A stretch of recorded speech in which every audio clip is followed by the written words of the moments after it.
Good evening, everybody, and welcome back. It's your girl, Coach Johnson, joined by the lovely Coach Mac and the Ron Briscoe. And you are joining us with Talking Hoops. It's been a while. We've missed you all, and Mm. lots has occurred in the basketball world. But before I jump off into any part of the show tonight, I first want to tip my hat to Mr. Ron Briscoe for his excellent prediction throughout the course of the NBA playoffs. You do owe me And one. I owe you one, Ron. All right, I give an inch and you about to take a mile. So Why not? I have an opportunity now because if hey, I knew you, you would do the same thing. you know I would. You know I would. And Ron, if you're new to joining us or you missed some of our previous shows during the playoffs, Ron predicted that the Celtics would win the NBA championship from the very beginning.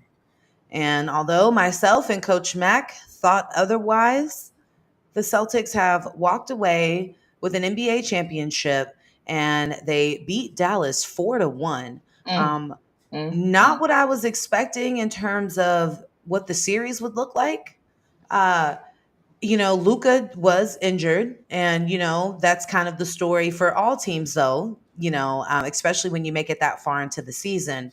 But I wanted to get you guys' thoughts and a little commentary. Ron, this is definitely your moment to go ahead and let me and Coach Mac know how your predictions and your accuracy, and I guess that's what they used to pay you the big bucks for, right? So we'd love to Hey, hear it. well, first of all, I really appreciate the nice introduction and the comments, the kind words. It's just something I've been watching the Celtics all season long.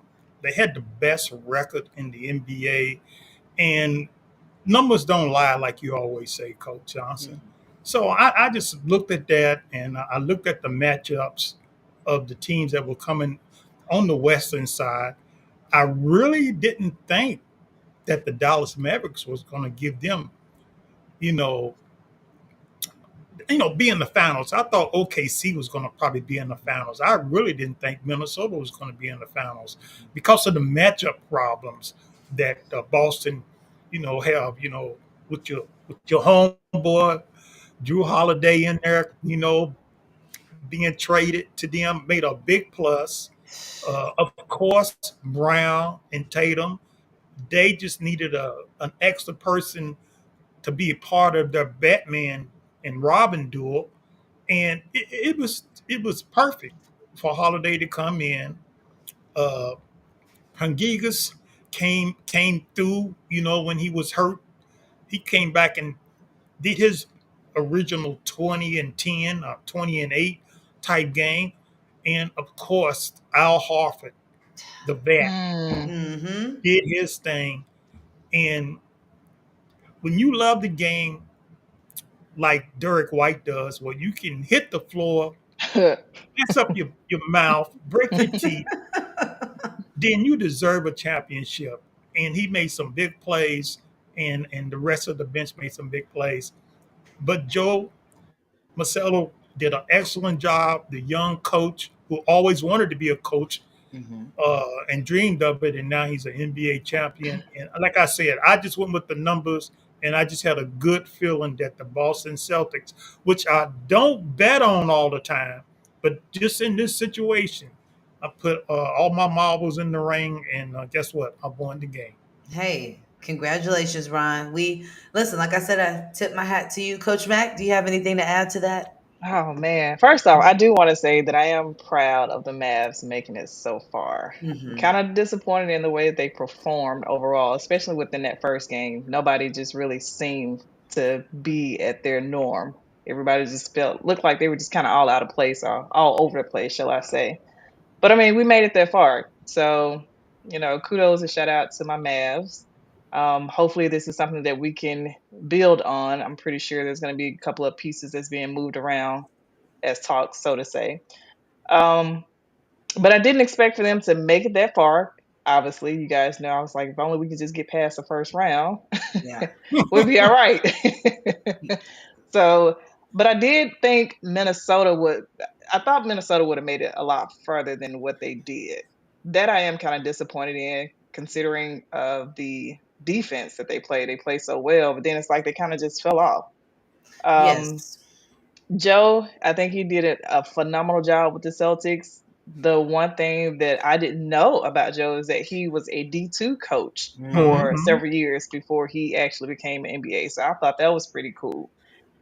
But I mean, it was a good series for the most part. I just wish the Mavs could have done a little bit better than what they did, but hey, it is what it is. Hey, I thought that the Mavs did. I was surprised that they made it as far as they did with Luca nursing that knee early on in the playoffs. I did think Minnesota would go a little bit further, but they really just ran out of gas. That's what Hmm. that they ran out of gas, and Exactly. I think the Exactly. Mavs also ran out of gas, and they were put in a position where Kyrie is really the only true person that's been in this position before.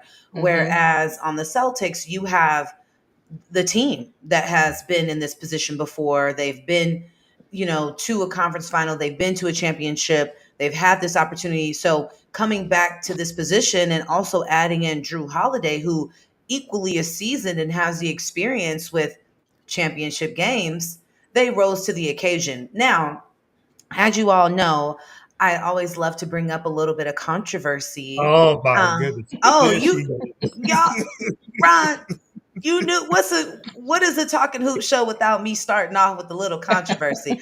Go I ahead, did. coach. Do your thing, girl. Hey, Dance. Go ahead and dance. I had to start it a little different because I did owe you that congratulations on your prediction. But let's talk about the MVP award.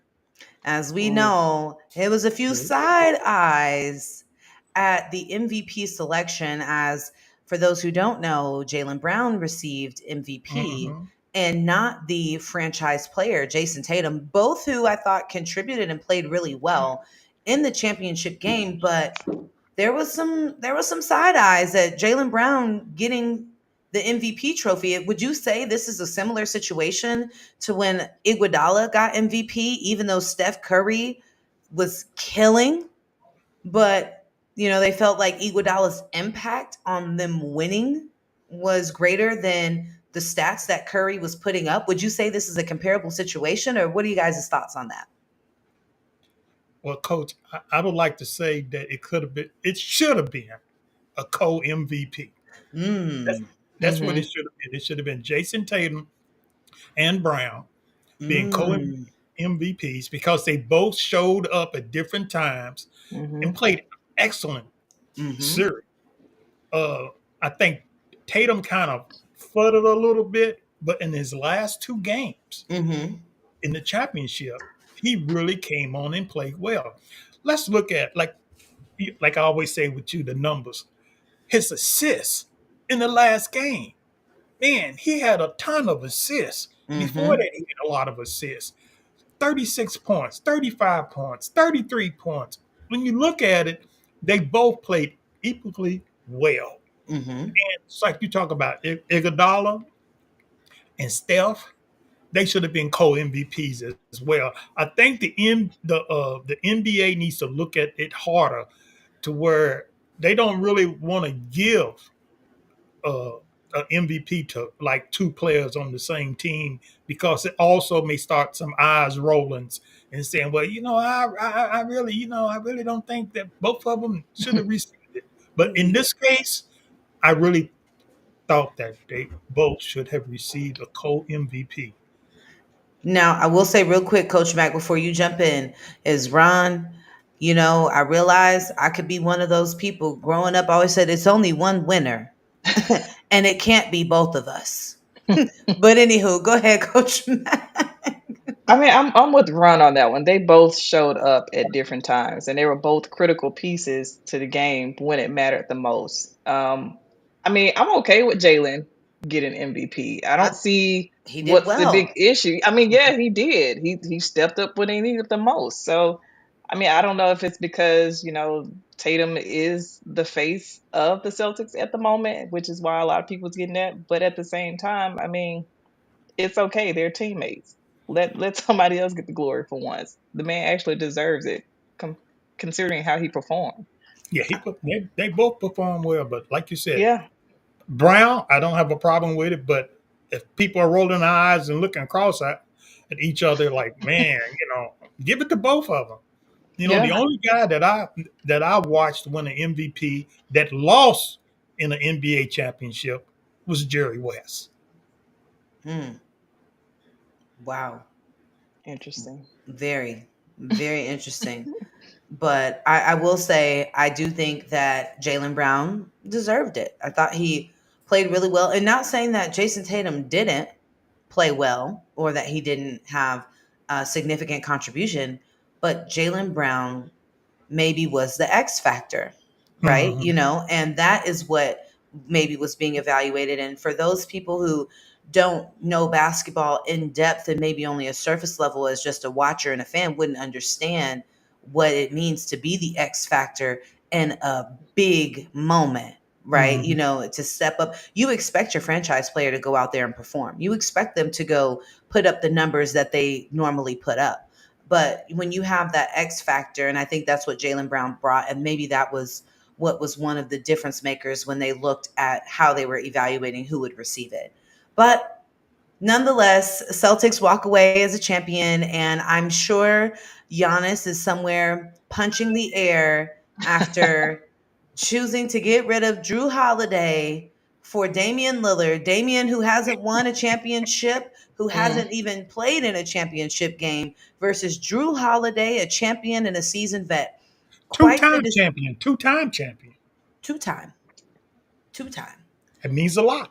It means a lot. And to trade that for Lillard, and not taking away anything from Lillard, but that probably wasn't the smartest move, and we did call that out from the very beginning of the season when the trade first happened, that trade, we gave it was a bumper dump and we dumped it. That was that was not a good trade. And as we see, I'm so glad it worked out for Drew Holiday, another California native. So I was very happy to see that. And I was happy to see him get him one after he was very emotionally distraught and upset about being traded. He would have wanted to stay in Wisconsin for the rest of his career if he could have. So shout out to Drew Holiday getting him a championship, and also to the St. Louis native Jason Tatum. As you know, the city of St. Louis, where I'm at right now, they were very happy and pleased about that.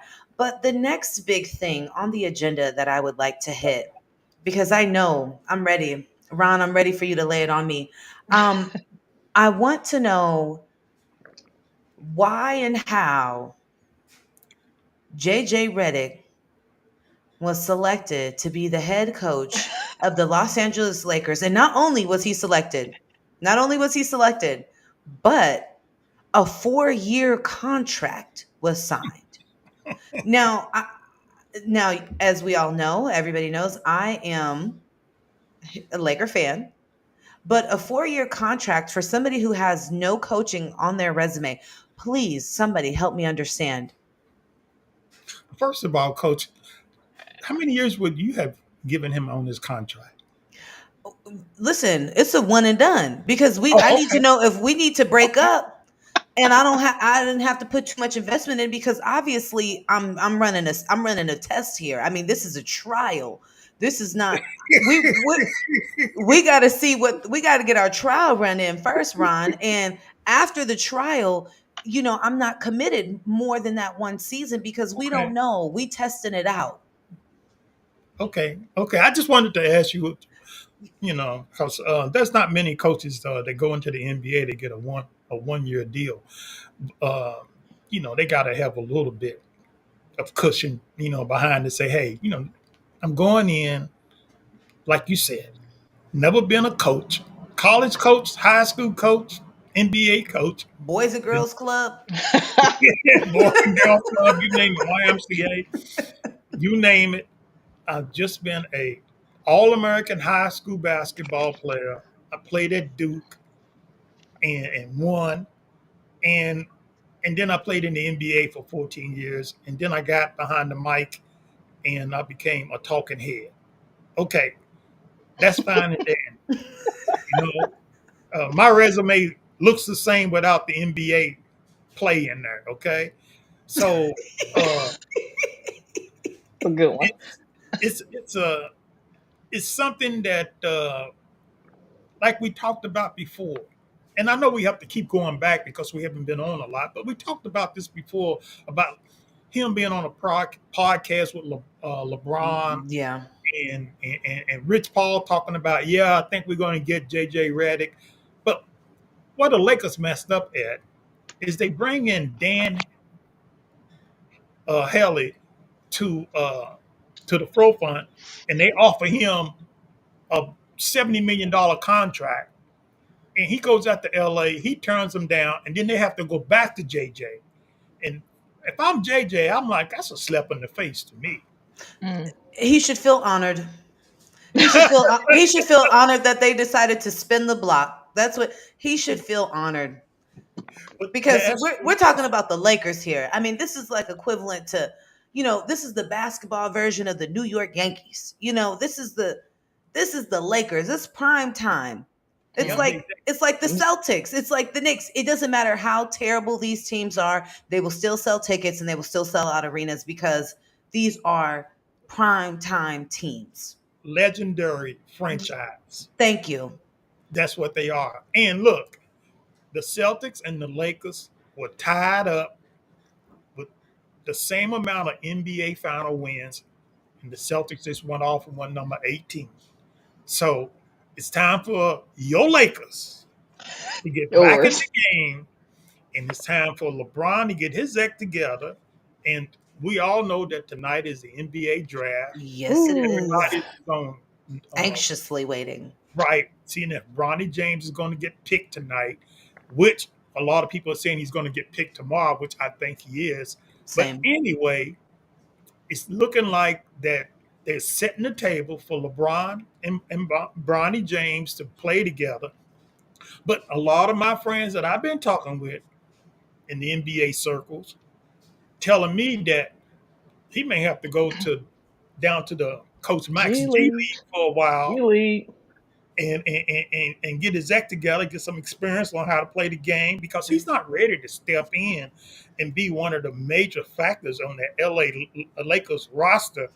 And I want to hear your opinion about that. If they do pick him tonight or tomorrow, what do you think, Coach Johnson?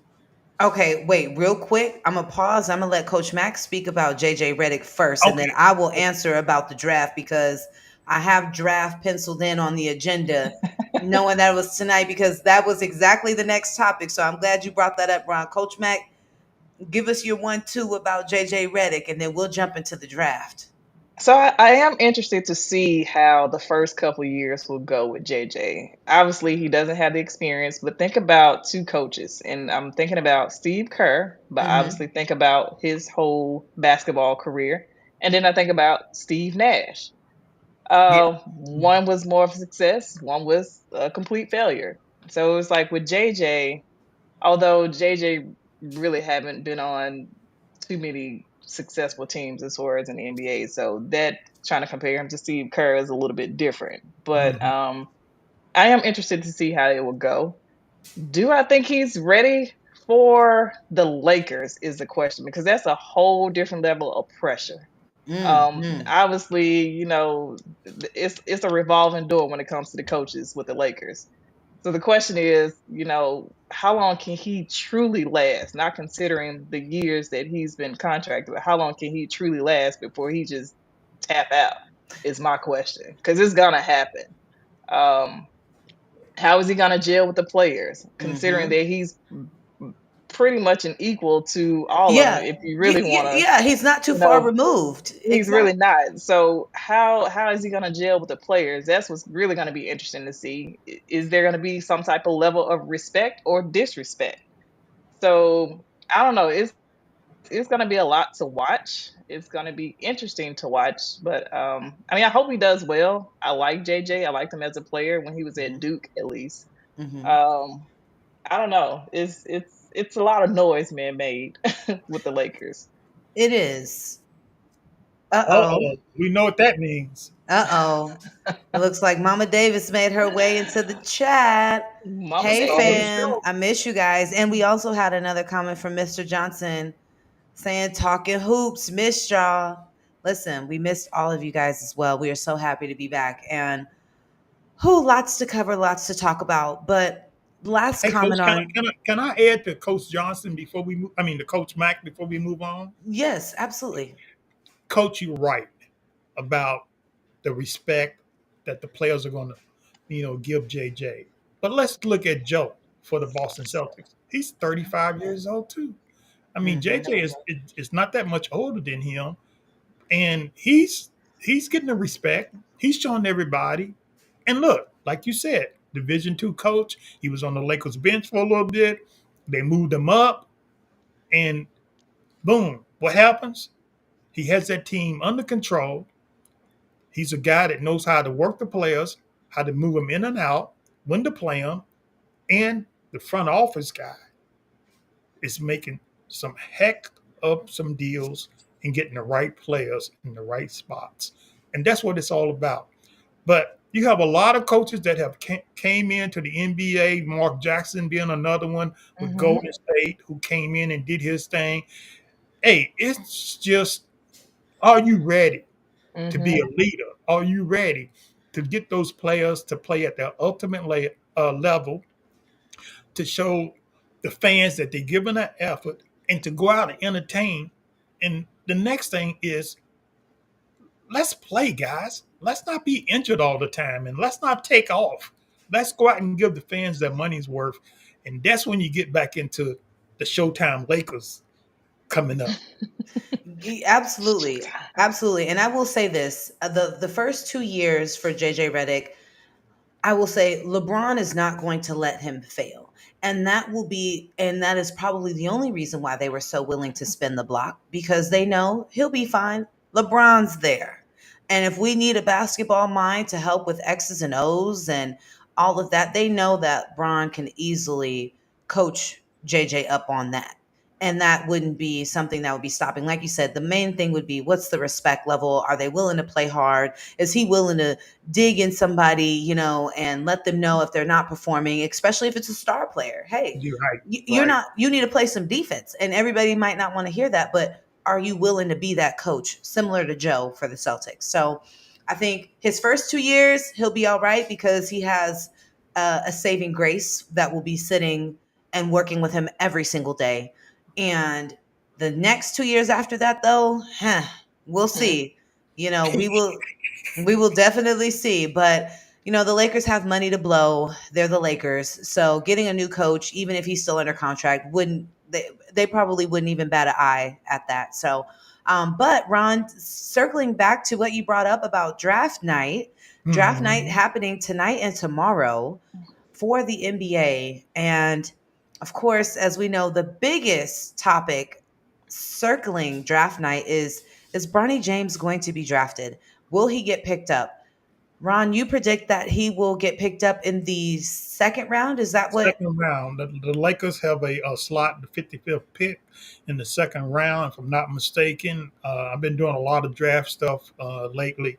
So I kind of got, you know, a lot of these guys I don't even know about. I know about some of them, but there's a Mhm. lot of guys, European guys, French guys that I don't know about, like Zachary, who went number 1 tonight. I mean, I don't know anything about that guy. He played in France, and then you have a couple of G League guys that are there, and some SEC guys and Mhm. some UConn guys that are in the draft that are going in the first round. But when you start talking about after going down to Bronny James, after that, it's just a crapshoot. Like who are these guys? I mean, I'm gonna tell you what, the WNBA draft was more exciting than the NBA draft tonight, I agree. I and do the agree. reason is because you knew 10, 12, 15, 20 of the players in the Mhm. WNBA draft, Mhm. Mhm. and I mean, I can ask you guys, how many guys do y'all know that's in the NBA draft tonight, other than Bronny James and maybe I know Coach Mike may know a couple of UConn players, and Mhm. of course I know about 5 or 6 Kentucky players, and Mhm. then you look at Purdue with Zach Edey, Mhm. you Mhm. know. So other than that, you're looking at some players that not a lot of people know about. I know about Yeah. the kid from Colorado who is going to be in the first round, who's going to be drafted. You got uh, you got Antonio Reeves from Kentucky. You got Reed Shepard, which is I'm wondering if he's Pete Shepard's Kendall Pete Shepard that's on the radio with Angel. But anyway, but you got him. You got Justin Edwards who played at Kentucky. You got Rod Dillingham that played at Kentucky. You got Castle that played at UConn, and Mm-hmm. you got the other big man, and like I said, Zach Eady, and the rest of the guys that fall in line are European players, which are in their top 10. So that's about 14 guys that I know about. The rest of them, I had to like say, man, I don't know these guys. I've never seen these guys play, and I'm going to look at the highlights and see Yeah. who these guys are. In the draft. Speaking of UConn, just to let you guys know, Stefan Castle was selected by the Spurs. Wow. So, yep, number 4 pick. Okay. Spurs Nice. picked him up. Yeah. Nice. I do agree, Ron. You mentioned that that there's speculation that Bronny is going to have to play in the G League for a bit. Mhm. I think that's the best place for him to go. I think that's a great opportunity, especially after seeing how the G League played and the opportunities that were presented to the G League. That is not a bad place to go for him to end up. Hmm. I think it's actually a great spot for him to really grow and develop, get his weight up, get in the weight room, get the reps in that he wasn't able to get in college. Mhm. But college reps being so different than professional reps, and Oh so yes, and yes. and truth be told, professional reps is what he's used to. I mean, he trains with his dad as well as a ton of other NBA players that he's grown up training with and NBA trainers. So he's been prepped to play like an NBA player, not like a college player, not to be on that level because as we know, the style is very different from college to NBA. Right.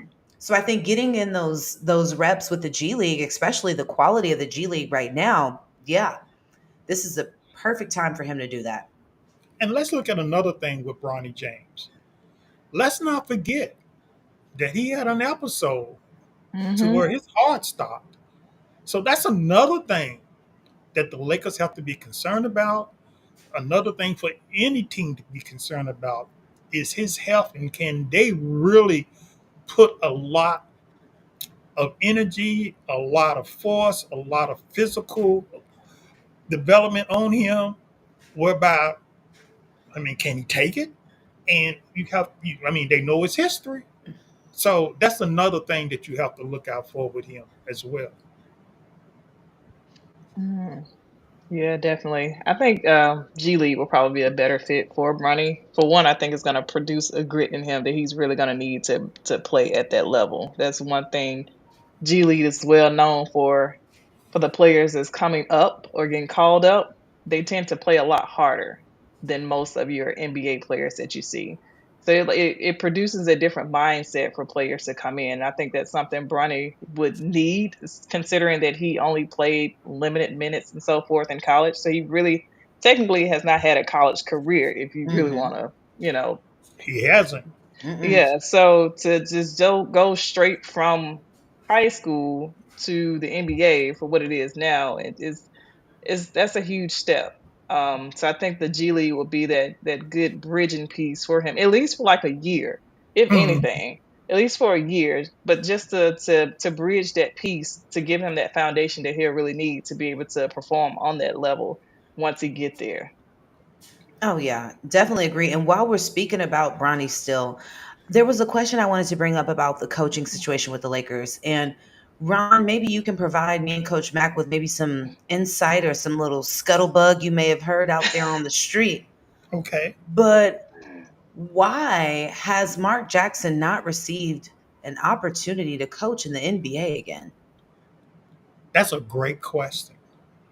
And,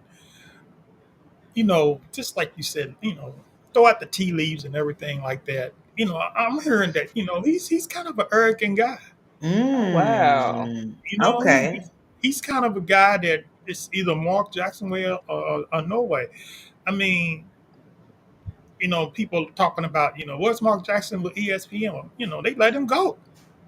Mm. I don't know if it's because, he was doing something or saying something, or just, had a certain way. But hey, it happens. Hmm. It happens. I mean, why did the Golden State Warriors let him go? You know, I mean, he had a winning team, That's and true. he had Steph Curry, and he had Steve sitting on the bench with him. So why did they let him go? I mean, it's just some things that happen, and I've been hearing several people talk about Mark Jackson needs to be the Indiana Fever's head coach. Hmm. That's the last thing I heard about a couple of days ago because of the way that the Indiana Fever coach is coaching the team. She's got a lot of good talent, but they said she doesn't know how to coach them. But you hear that all the time. Like I Yeah. said, like you say, it's just scuttlebutt, it's just rumors, it's gossip that's out there, and you hear this and you hear that. But that's a great question. But Cleveland just filled their job. The Pistons still have an opening, with Monty Mm. getting all the money, robbing the bank, and broad Yes. daylight, and saying like, looking around like, I got away with this. No alarms went off, and she was like, everybody's like, the dude's gonna get paid like 11, 12, $13 million a year just to sit at home and Just a sit. yeah, Oh Oh, my gosh. you What? know, talk about Hey, counting money. yeah, right. Exactly. Exactly. No, but that is just something that I was curious about is these job openings open back up. And since he's left the Warriors or was let go by the Warriors, he has not had an opportunity at another coaching job since. And I, you know, I figured something must have happened.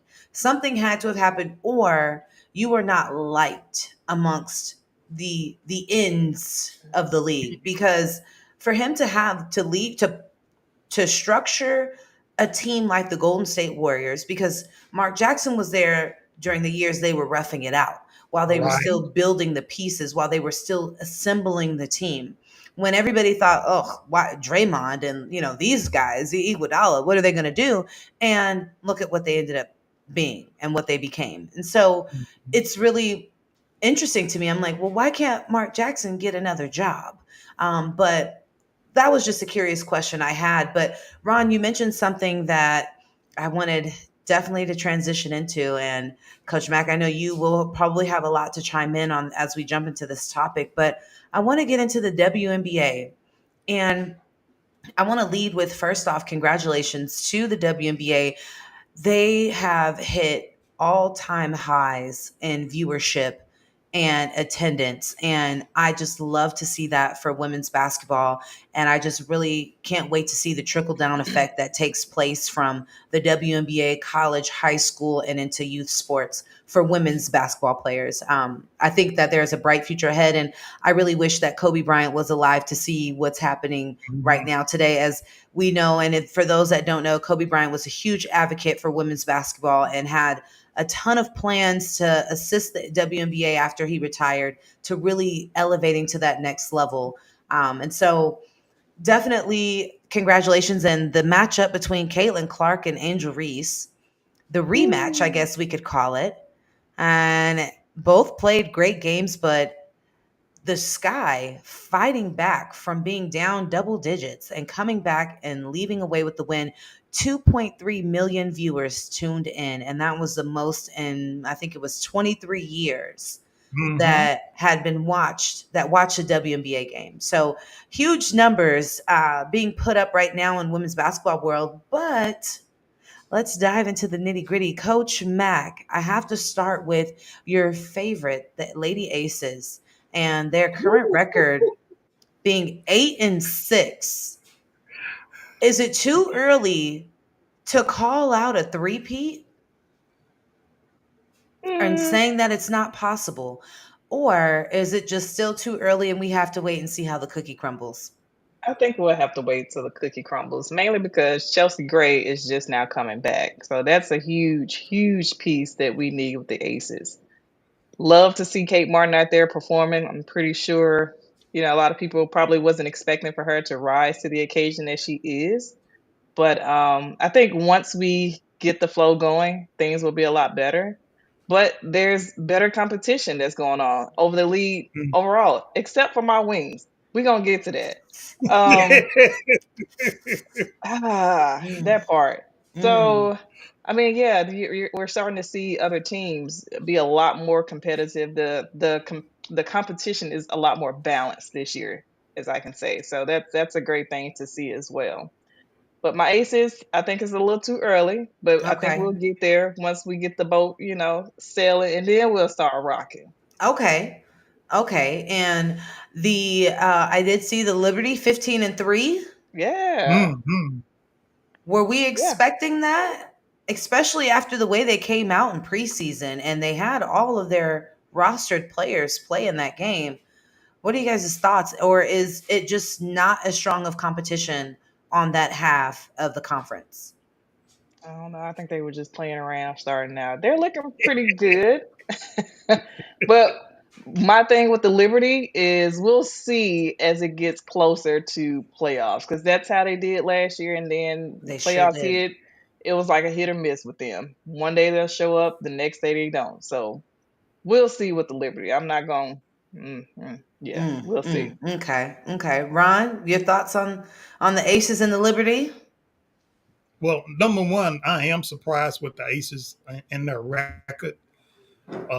Having the MVP and being a championship team back to back. Uh, I'm like Coach Mac. Hey, let's wait till the NBA after the NBA, I mean NBA, WNBA All Star game, and let's see just where everything, kind of unfolds from there. They got a lot of things going on. They got this Olympic stuff in the way. Like Hmm. they started off pretty good, and then they sputtered a little bit, but they've been challenged. The Storm has been looking, off and Mm-hmm. on really good. You Skylar know, Diggs. yeah, Hmm. Nika has done really well for them, being playing for them uh, out there. They have really done a really good job. The Liberty, once again, their preseason they look like doo doo. Okay, and now they got it rolling. Stelly and Sabrina are just out there like they on the same wavelength, knocking it down, getting it done. The Mystics, man, they need some help. Okay, Yeah, they need but when you help. look at Yeah. the Lynx, in their record and what they're doing, they are playing some really good basketball. And then let's not forget about Coach Max, Connecticut Suns, since he's a UConn fan. They have really been impressive as of Mm-hmm. late. And Yeah. they really have. And of course, the Dream, they were looking really good until Ryan Howard got hurt with her ankle injury. And Hmm. when I talk about injuries, the LA Sparks losing Mm, Cameron Oh, to Cameron. mm. an ACL injury, which a lot of my buddies are really upset. They said, man, I had to go out and put Cameron Brink's jersey on my flagpole and fly it at half staff. I was like, oh, man, y'all need to cut Aw. this out. Y'all need to cut this stuff out. So she's got to recover. I said, Yes. yeah, they crazy. I got some crazy buddies. But anyway, that's just how much they liked and Yes. how much she played well and the effort she gave in every game. Rika Jackson is also doing well for the Sparks. So Mhm. when you look at all of this and you look at what the WNBA has to bring with the Larry Bird, Magic Johnson, and Caitlin Clark and Angel Reese and the duel that they had and how, like you said, 15 points down. And I was front and center Sunday watching that game and watching it unfold. And then when Smith put her hands down and told Angel Reese, you too small, girl. And Angel said, like, I didn't see that. But Angel saw it because Angel went down and she made a heck of a move, went to the basket. She made the basket and she got fouled and she turned around and told her something. I can't read lip, but she told us something, and from there it was on. It was Baltimore on. She went into her bag of tricks, 26 points, 25 points, 16 rebounds, some steals, and she was like, hey, she put a hard hat on and she had her fashionable boots on before the game. Okay. But then she put on her work boots during the game. And she went to work on Indiana Fever. And Caitlin Clark was like, well, they won, But look, Chicago Sky should have won that game by at least 7 or 8 points because in the last 2 minutes, 1 minute, something to go, they missed 6 free throws. Oh, wow. They missed 6 free throws. I mean, Wow. they could have really put the game away. But Carmella had a really good game, and she had 16 and 10, double double. Boston had a really good game. Her and Caitlin Clark was running that pick and roll. But a lot of people were kind of upset at Caitlin because she didn't shoot the ball in those last few minutes, and she kept giving the ball to Boston, and Boston, at pinpoint range, missed some real easy baskets. And Mm, guess who was there to wipe them up? Angel Reese. And Angel Reese is talking now. Angel Reese is, man, I'm gonna tell you what, she got a chip on her shoulder. she does. She's I love talking it. stuff. She's talking stuff left and right. But hey, she's backing it up. And that's She what it's all about. she is. Coach Mac, did you have something to chime in on good old Angel? Well, I am saying that I'm proud that she's matured. You can definitely tell on the floor that she's matured a lot compared to what she was like at LSU. She still got to work on that footwork, and it's driving me crazy to kind of see Mm, that because it looks like sometimes she just be throwing stuff up there. But that will come. I do have She to is agree. throwing The I'm stuff like, up footwork there. You're is right, coach. is she the falling or is foot. she shooting? Like you don't know sometimes because the way she just be just throwing it up there, and I'm like, man. But hopefully that will get better as time go, as she continuously work on her footwork and her coordination and all the above that come with it. But I mean, at least she's scoring, so that's it's going in. Absolutely. That's all I can say. It's You know, going her in. her footwork reminds me, like the way that she moves her body and her footwork reminds me of like a early JaVale McGee in the league. Hmm. Yeah, Just yeah, really yeah. just long and lanky and all over and almost didn't have like that body control quite yet. Yeah. But as he progressed and got older in his career, that kind of those oddie body movements kind of stopped, right? That's the best way I can classify it. But no, I definitely am happy to see that Angel is progressing and she's doing really good in the WNBA. I really don't like how she's being villainized in Hmm. the media. I'm not a fan of that. I don't think if you listen to her post game interviews, she's very congratulatory of her Hmm. opponents. She speaks highly of them and she talks about, hey, no, it was a tough game. But I think inside those lines, she's a competitor. And that is what bothers people is that inside the lines, she's ready for she's on go mode the entire time.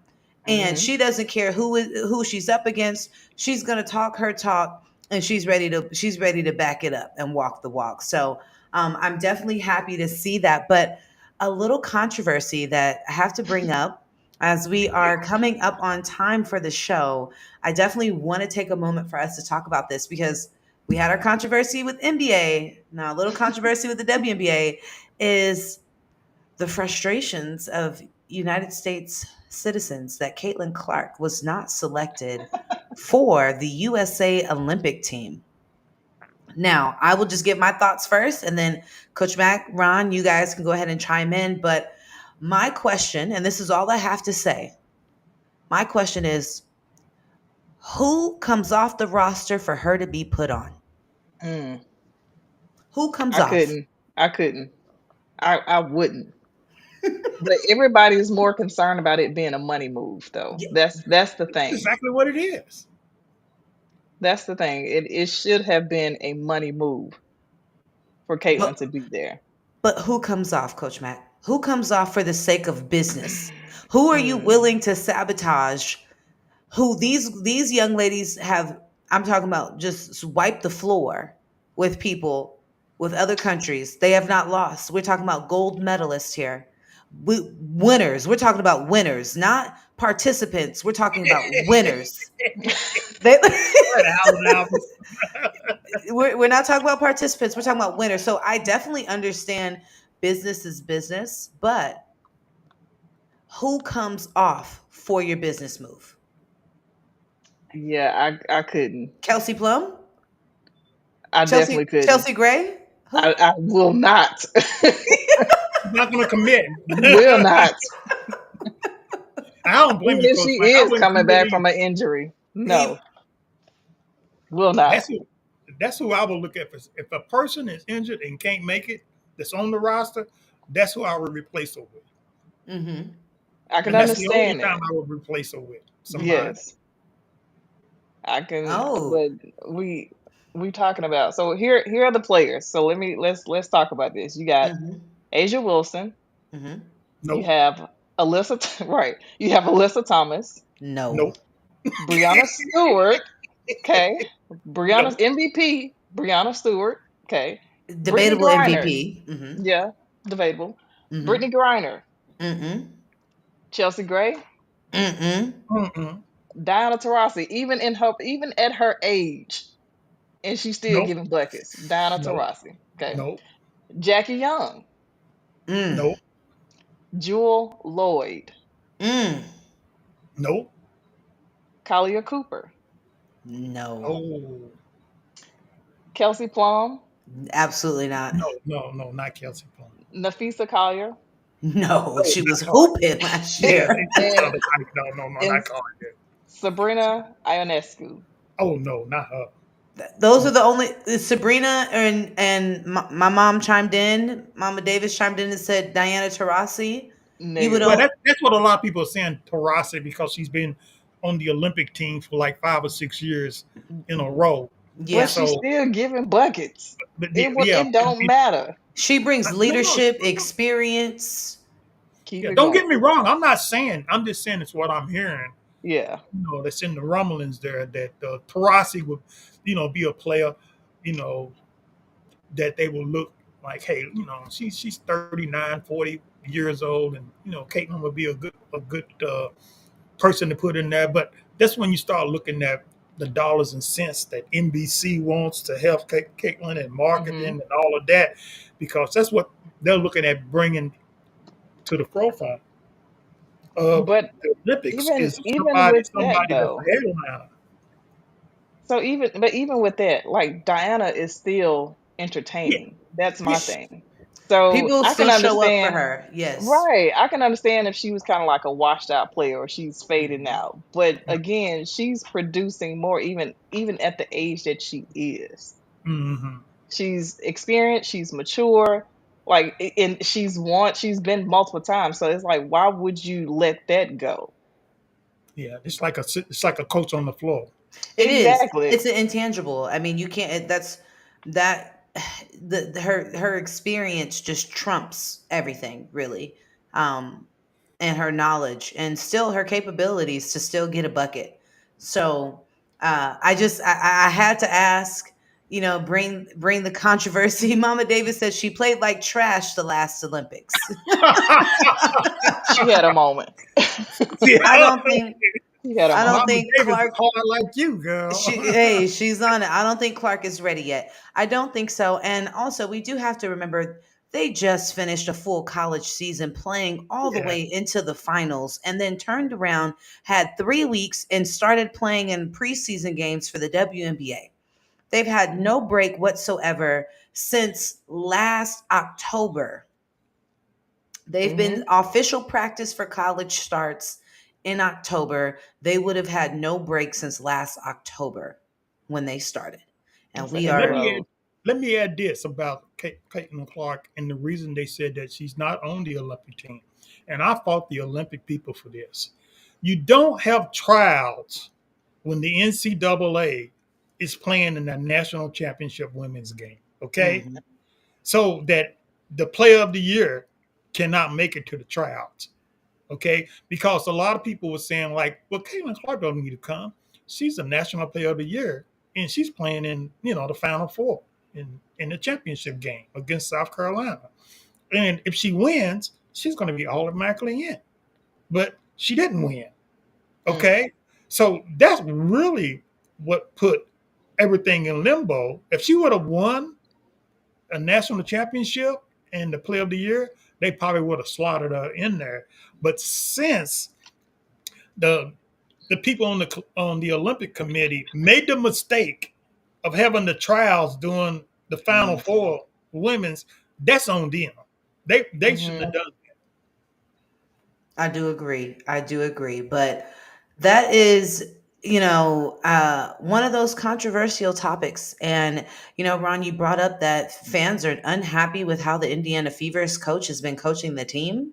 yes, Um, and I think it doesn't matter who Caitlin Clark coach was. If she didn't get to go out there and play the exact same way she played for Iowa, it was going to be a problem.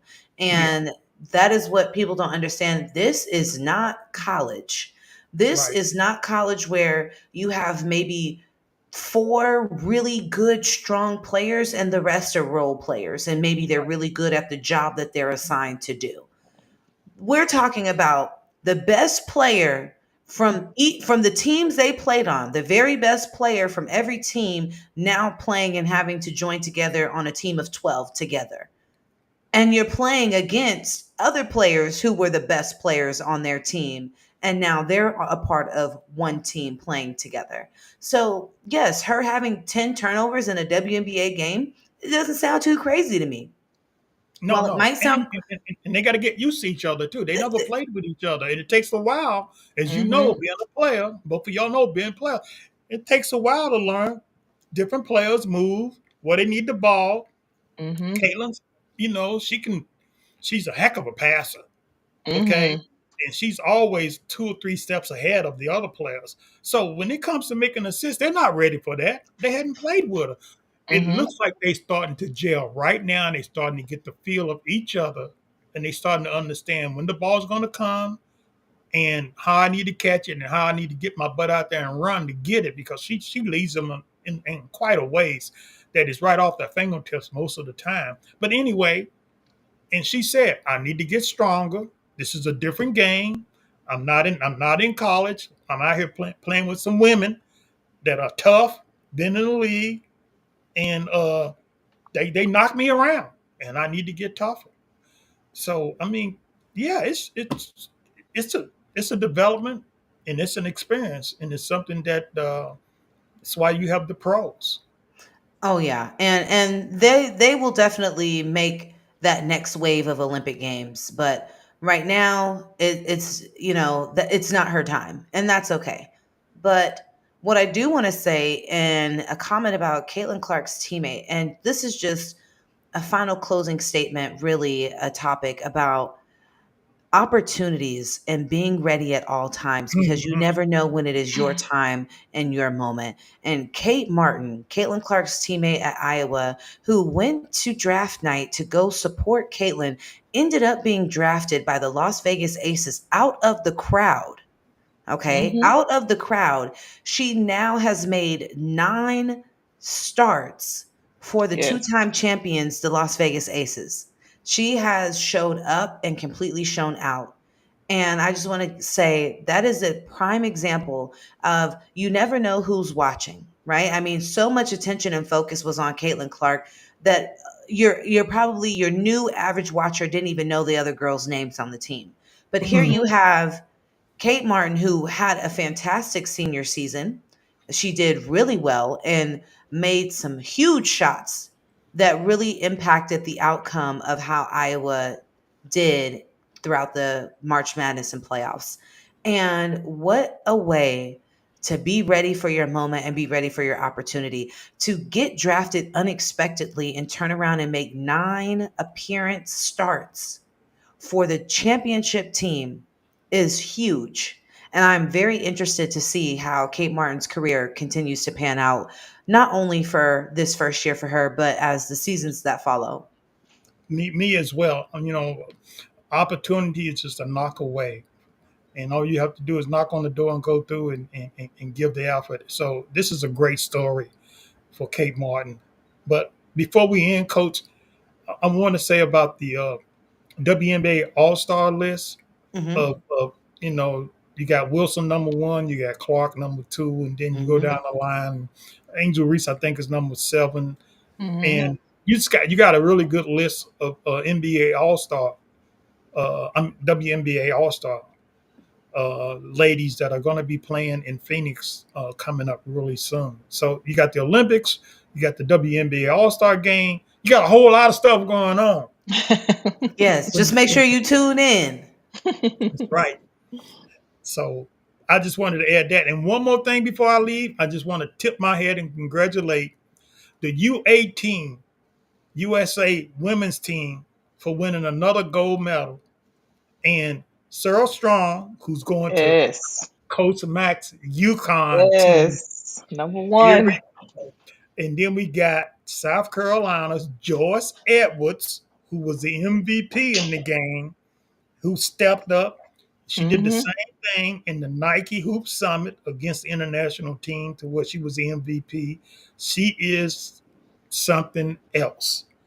But Yes. they wanted another gold medal for the young girls uh, at the 18 and under, and I just wanted to say congratulations to them. Oh, yes. Coach Mack, any closing statements from you? Well, I'm looking forward to college ball when it starts. I know we got quite a few months away, but just seeing what the class is going to look like for women's basketball in college, because you got Juju coming in, you got Rice coming in again. This year class is going to be something exciting to see. So, congratulations to the U18. Looking forward to college. Definitely excited about the WNBA All Star game, and obviously when the playoffs come. So, a lot of women's basketball to be excited about. Yes. Let me add this, Coach Johnson. I know you're not a big USC fan, right? I mean, yeah. Well, I'm gonna tell you what, USC, their women's team, they're gonna probably be the number 1 team in the nation, other than South Carolina next year. I mean, they're gonna be right up there, one or two, because they bringing in a heck of a class, Class. Yes, a they Mm-hmm. heck of are. a class. Mm-hmm. Have you seen Kennedy Smith play? Hmm. I've seen highlights. She is tremendous. She played on that U18 team, and then she played the Nike Hoop Summit. Oh my goodness, her and Juju are going to be dancing in the street, having the Yeah, ball. Wow, it's going to be exciting. Ron, all I hear is you saying I need to get ready to go back home to get the float ready. Get